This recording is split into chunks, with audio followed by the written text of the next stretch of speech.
Hey, y'all, Scott Horton here for WallStreetWindow.com. Mike Swanson knows his stuff. He made a killing running his own hedge fund and always gets out of the stock market before the government-generated bubbles pop, which is, by the way, what he's doing right now, selling all his stocks and betting on gold and commodities. Sign up at WallStreetWindow.com and get real-time updates from Mike on all his market moves. It's hard to know how to protect your savings and earn a good return in an economy like this. Mike Swanson can help. Follow along on paper and see for yourself. WallStreetWindow.com. All right, y'all. Scott Horton Show. I'm him. ScottHorton.org, etc. like that. Introducing Greg Mello. He is the executive director of the Los Alamos Study Group and an expert on nuclear weapons. Welcome to the show. How are you doing, Greg? Good morning, Scott. I'm fine. Good. Very happy to have you on the show here. So tell me, they're holding a nuclear security summit. That must be a big party where they celebrate spending trillions of dollars more on nuclear weapons. Is that right? Yeah. No, it's an international confab with world leaders gathered to talk about nuclear terrorism, mostly with side conversations on issues of mutual interest. But still alcohol and strippers and stuff, though. Yeah. Right. Okay. So it is kind of a party, but where they pretend to be concerned about nukes rather than just in the nuclear weapons business. I see. Yeah, that's something like that. Mm-hmm. And, well, as far as that goes, how much of a problem are the so-called loose nukes? Are there really any loose nukes from the old USSR, or is it really much of a danger, you think, that a kook like Ayman al-Zawahiri could get his hands on the ability to split some atoms?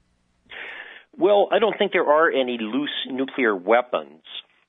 There is, I think, probably one of the bigger concerns is U.S. nuclear weapons in Europe. There's activists broke into a nuclear weapons bunker in Belgium, for example, and just kind of sat there, took videos, and because no one wants to really invest in the security of those nuclear weapons, because that's very expensive. And Belgium has issues of integrity of the state and so forth, as you know we all do, but maybe a little more in Belgium. So no, nuclear weapons, I don't think that there's a big risk of nuclear weapons per se running loose. There could be a higher risk for nuclear sources, like are used for hospital sterilization or for geological disposal. It could become a dirty bomb, or then there's nuclear power plants, which scanning over the material produced by the administration, I see that they're kind of downplaying that risk. But in fact, all nuclear power plants are vulnerable to insider risks, and the spent fuel pools are extremely dangerous. So nuclear technologies as a whole have inherent problems, especially where there's a huge amount of nuclear material gathered in one place, and you need hundreds of people to operate them. It's difficult to vet everyone perfectly. Mm-hmm. Well, I think it occurred to a lot of people after September 11th that if they hadn't decided on symbolic targets like the towers and the Pentagon and I guess the White House or the Capitol, whichever the fourth plane was meant to hit, and they had all just decided to suicide bomb those planes into nuclear reactors around the country, all of which are available on Google Maps, or I guess at that time on your Mapsco map, that they certainly could have done a hell of a lot of damage. They were all just wide open targets from the air as far as that goes, right? Yes. There was a debate after 9/11 and before about whether commercial aircraft would penetrate the containment domes at these reactors, but I think that the answer is that they would. The shafts of jet engines are very heavy, strong objects, and they would penetrate.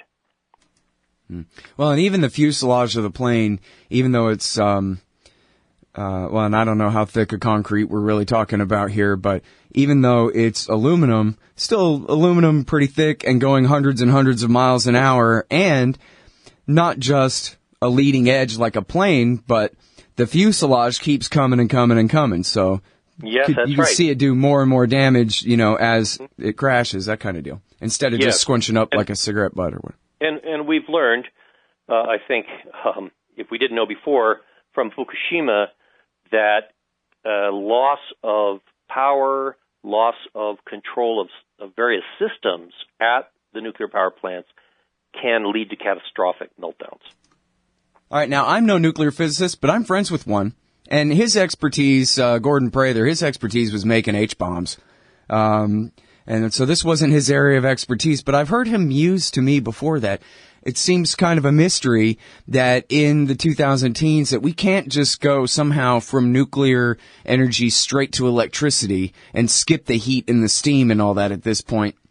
Work along those lines had been done for so long and whatever, and I remember him kind of remarking that he thought all these nuclear reactors seemed really primitive and that, things could be done in a way that does not require this much dangerous waste, et cetera, et cetera. What do you think of that? Well, it's a positive dream, you might say, but it is still just that. There isn't any way to produce large-scale nuclear electricity without heat and waste and a nuclear fuel cycle, which is vulnerable to proliferation and all the rest. Yeah. Well, and of course, as we saw with the Fukushima thing, the fact that they even have nuclear reactors in a place like Japan on the Ring of Fire is just, how bad does the average nuclear plant have to be shaken for, as you said, major systems to fail, which is enough? Right. I think that some of the workers in Fukushima Unit Number 1, before they saw the plant failing and were told to get out before the tsunami hit, just because of the earthquake, because pipes were off the walls and systems were failing. So it's a error-prone technology. And to prevent those problems is very expensive. So, if you don't get it one way, you get it another way. It's a problem. Yeah. All right. So now back to the weapons, because that's the real big deal here. I actually just saw recently the documentary "The Man Who Saved the World," where the Soviet officer who refused to believe his computer that warned that America had launched a first strike back in, was it 1981, I guess, whatever. But they show him on a tour of the Minuteman missile silos in, I guess, North Dakota or South Dakota or something. And he's explaining, the tour guide is explaining that the Minuteman missiles that they had there, at, I think he said, one megaton, that was as much as all of the bombs dropped, or more. That was, I know what it was. That was 40% more than all the bombs dropped in World War II combined, including Hiroshima and Nagasaki nukes. That's how much a megaton is that we're talking about when Hiroshima was 10 kilotons. And we know that the United States has thousands and thousands and thousands of these things, these H-bombs that are in the megaton range, and it's been reported here and there. I don't know the exact, expert source on it, but I've read this repeatedly from time to time about how the bureaucracy between the missile launch department, the submarines, under the control of the Navy, the air bombers, how they all claim priority over the different targets, to where I was just reading recently there's a radar station or some small command headquarters in the suburbs of Moscow that's on the list to be nuked 67 times or something like that in a row because of all the different nuke agencies angling for their shot too, whatever it was. Mm-hmm. This kind of thing, that sounds like it couldn't possibly be true. It seems to, kind of really be true. And as you said about the security in Belgium, it's not in anybody's interest to pay too much mind to it, they don't think. And it sort of seems like the same thing with our entire nuclear weapons policy. We got hardcore critics like you and the Quakers, and then crickets. Right? I mean, yes. Is anybody trying to undo this stuff at all, or what? Well, there are, and let's go back through this. So what the situation you described about the size of the warheads and the number of warheads on the target, that was more characteristic of the Cold War.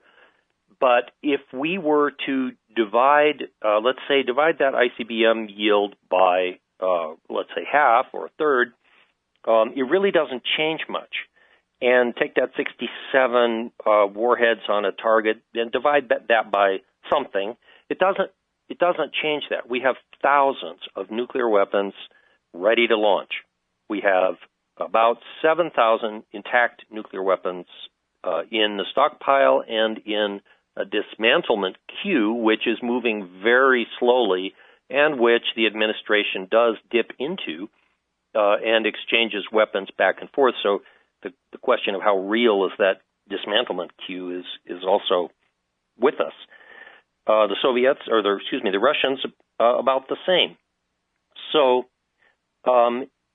there hasn't been, in terms of the effects of nuclear weapons, there hasn't been that much change, because if nuclear weapons are detonated, it only takes a few to destroy a country. It only takes a few hundred, let's say, to create a nuclear winter, which is universally fatal.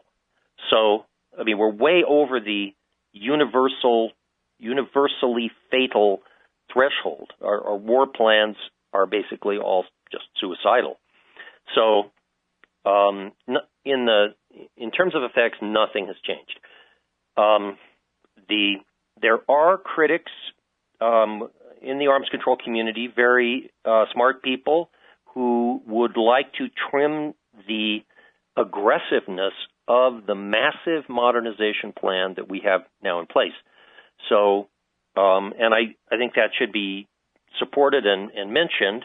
So, for example, the United States is planning to build more than 1,000 stealthy nuclear-tipped cruise missiles in the 2020 against which there is no defense, no realistic defense. And the military's really thrilled about this. They think this is the greatest thing. Now, of course, that just means that there'll be more offense. So we're back, really, at the end of Obama's presidency, we're back in a major arms race, where this country is planning to spend more than $1 trillion on nuclear modernization, which means upgrading, designing and building new kinds of warheads, new kinds of weapons. It just came out this week that an old Reagan idea for moving ICBMs around is now the preferred option of this administration. So, you know, we're back, in some ways, we're back in the Reagan era. And because the president and his people seem unable to provide any kind of leadership in this field. Yeah, or all too much leadership in the wrong direction anyway.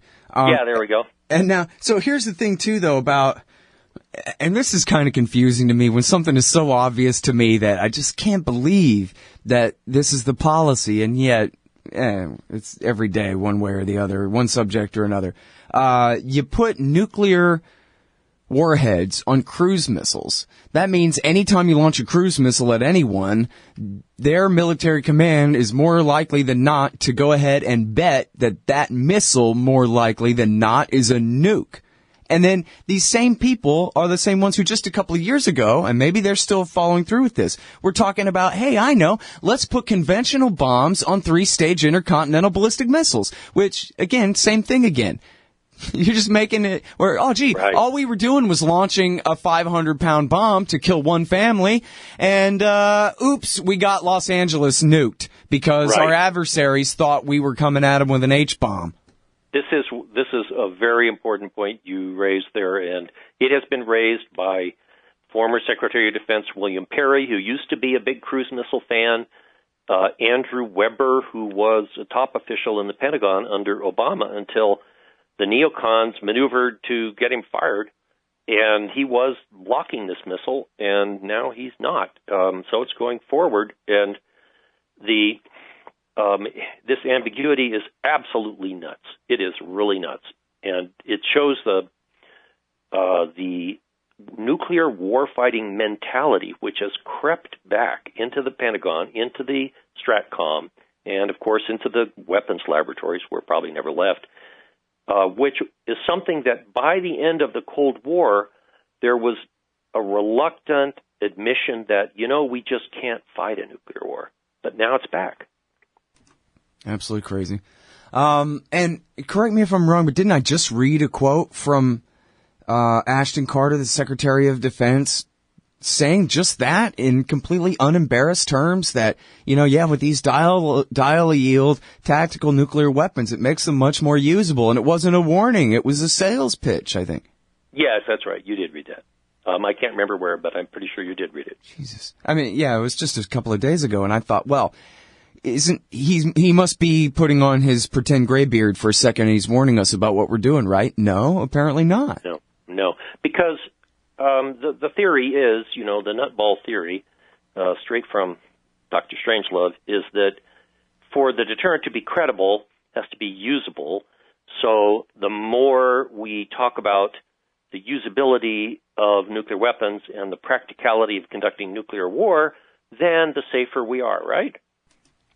I guess so. Yeah. Hey, you know what? As long as I have you here, let me ask you, well, I got a couple more things if you got time. Sure. First of all, could you just teach us a little bit about how the nuclear weapons lobby works? Because, I've been interested in the economics of politics and the special interests and how they get their ways, no matter which special interests we're talking about, for a very long time. And yet, I had this magical thinking about nuclear weapons that this is really a demand-oriented business and that when the government needs nukes, they go to the nuke makers and get them. But the idea that this is really a supply-side industry, just like Lockheed with the fighter jets, that you have people basically pushing, people in private industry and I guess in the government, pushing nukes on the military more than they even want them necessarily, and this kind of thing. Just as you would have with any other special interest lobby, it just never occurred to me that it could really be that way when we're talking about H-bombs. And yet, yes. I think I've been disappointed to learn that I was really naive. Well, I think you described it pretty well, and any of us can only see part of this big elephant, but here goes. The nuclear weapons business is almost completely privatized. So there are commercial interests, and then there are ideologues, and they are located in the military now, as well as in Congress and in what you might call the deep state, which the graybeards, which are very influential in think tanks and as individuals and on boards of corporations. Then there, let's see here, commercial interests. So the Department of Energy, for example, that makes the warheads, they have a subsidiary called the National Nuclear Security Administration that actually is the part of DOE that makes the warheads. It's about 97% privatized. So companies like Bechtel, B&W, I guess BWXT, whichever, B&W, I guess, again, they changed their names. AECOM, URS, University of California, they are all involved, Fluor Corporation, Lockheed Martin. They're all involved in this business, and they form a kind of cabal.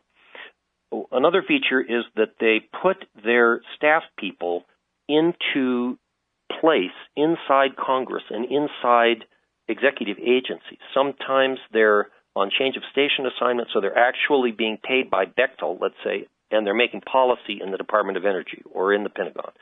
Or they may be sort of laundered after they leave, say, a weapons laboratory, and they get sit out for 6 months or whatever the required amount of time is, and then they appear in a new guise as a senior staff member of the House Armed Services Committee, and there they play an outsized role in determining policy because the members are extremely busy raising money and so forth, so the staff really do most of the thinking.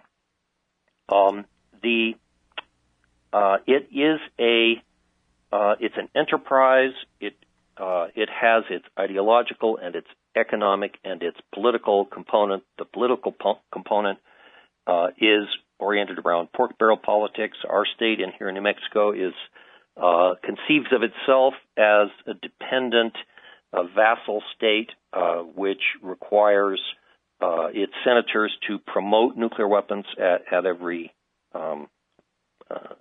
opportunity. Yeah, it's really something else. And of course, why would it be any other way? How could it possibly be any other way? It only takes you just have to stop and consider it for a minute. That, of course, that's got to be how it is.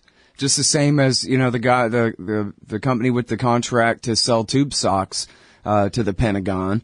They got millions of dollars at stake. Think they're not going to spend thousands lobbying to make sure they keep their millions? Same with anything.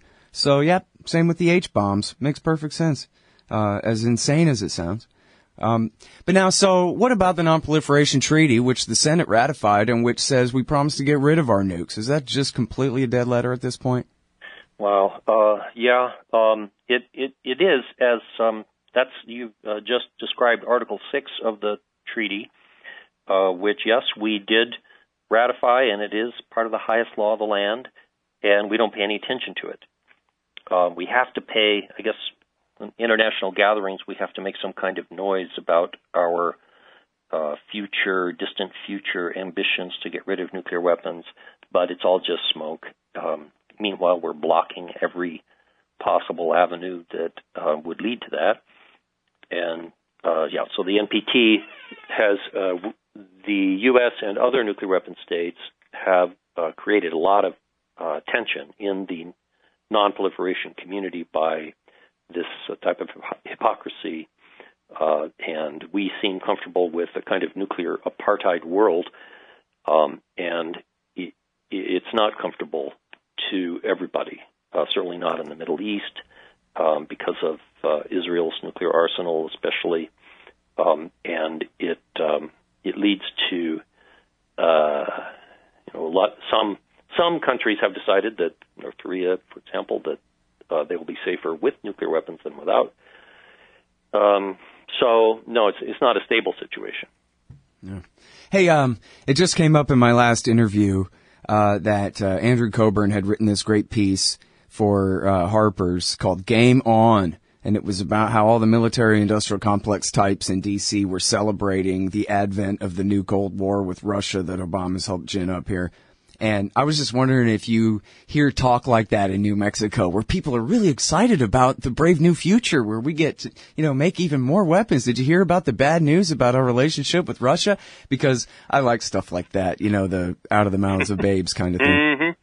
Mm-hmm. I haven't personally heard that sort of talk in its baldest form, but every time there is discussion of more money, and sometimes that is connected with renewed, let's say there's the obligatory bashing of Russia and Putin to justify it, there's rejoicing, yes. More money for the labs, more money for the Air Force. We have to have this because of Russian aggression. And definitely there's a triumphalist, our lobbying will be more successful now. That's the sort of tone of it.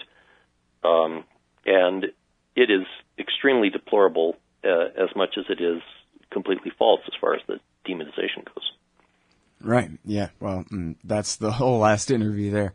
All right. Well, listen, I really appreciate your time on the show. Was there anything important about the Nuclear Security Summit that I should have asked you that I didn't get around to?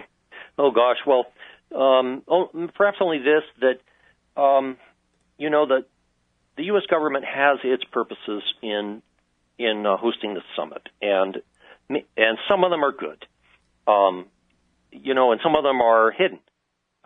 Maybe good. Maybe it's good to talk to between Obama and Erdogan of Turkey. Maybe that's just an absolute good, and maybe they need a cover of a nuclear security summit to have that conversation. But what is particularly hard to swallow is that the U.S. NGO and nonprofit community has allowed itself to be engineered into a kind of cheering section that is not asking difficult questions and not holding the administration to account, or is doing so only to a minor degree and at a very late date. and so is ineffectual. We are not making progress on these issues, in part because the community of dissent, which used to be vibrant, is now more and more composed of what has been called excellent sheep, and so the public does not see dissent, and nobody. It's very difficult, except places like your show, to punch through the layers of dissembling. All right, y'all. That is Greg Mello. You can find him at lasg.org. That's the Los Alamos Study Group, lasg.org. Boy, which proves you guys got that URL way back in the day when URLs were a brand new thing, lasg.org. That's great. And expert on nukes and opponent of them. Thanks very much for your time. Appreciate it. Thank you, Scott. Hey, all, Scott here. On average, how much do you think these interviews are worth to you? Of course, I've never charged for my archives in a dozen years of doing this, and I'm not about to start. But at patreon.com/Scott Horton Show, you can name your own price to help support and make sure there's still new interviews to give away. So what do you think? 2 bits? $1.50? There are usually about 80 interviews per month, I guess, so take that into account. You can also cap the amount you'd be willing to spend in case things get out of hand around here. That's patreon.com/Scott Horton Show. And thanks, y'all. Hey, y'all, Scott Horton here for Liberty.me, the great libertarian social network. They've got all the social media bells and whistles. Plus, you get your own publishing site, and there are classes, shows, books, and resources of all kinds. And I host 2 shows on Liberty.me. Eye on the Empire with Liberty.me's Chief Liberty Officer Jeffrey Tucker every other Tuesday, and The Future of Freedom with FFF founder and president Jacob Hornberger every Thursday night, both at 8 Eastern. When you sign up, add me as a friend on there. ScottHorton.Liberty.me. Be free. Liberty.me. Hey, you own a business? Maybe we should consider advertising on the show. See if we can make a little bit of money. My email address is scott@scotthorton.org.